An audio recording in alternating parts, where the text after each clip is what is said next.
Jouer avec une bande d'ados? Trop facile. Clovis Cornillac connaît ça par cœur, le cinéma, il l'a commencé à 15 ans et n'a jamais arrêté depuis.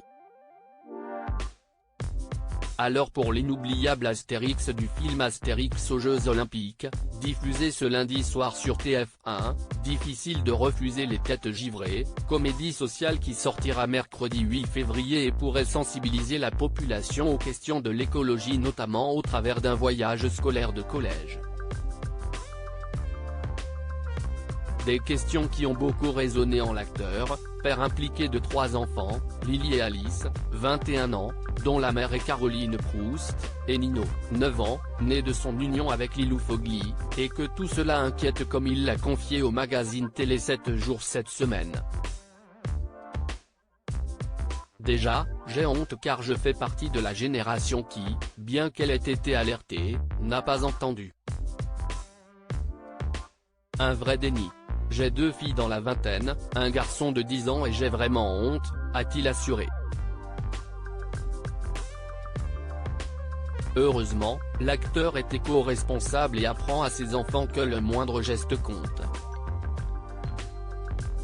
Et le trio l'a bien compris, je suis heureux de voir que pour les jeunes, la situation a évolué.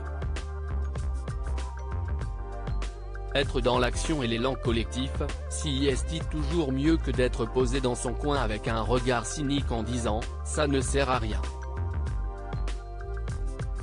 L'envie d'aller dans les salles, un beau discours pour l'acteur, qui semble tourner vers le collectif, expliquant dans la même interview aimer les gens, quel que soit leur âge. Il explique également que ses choix de films sont aujourd'hui cinématographiques. Il faut donner aux gens l'envie d'aller dans les salles, argumente-t-il même. Et si on l'imagine assez bien dans les salles obscures avec ses enfants, aucun d'eux ne l'a encore suivi dans le cinéma, le petit Nino est encore trop jeune pour se lancer dans cette carrière, et ses filles sont encore assez discrètes même si Alice semble commencer à suivre les traces de ses parents selon son compte Instagram. Un début de carrière qui ne doit pas vraiment plaire à son père, selon ses rares confidences sur le sujet dans le même magazine en 2014, je ne sais pas si de mon côté j'accepterais. Égoïstement, j'aimerais que mes enfants aient d'autres envies pour m'ouvrir à d'autres choses.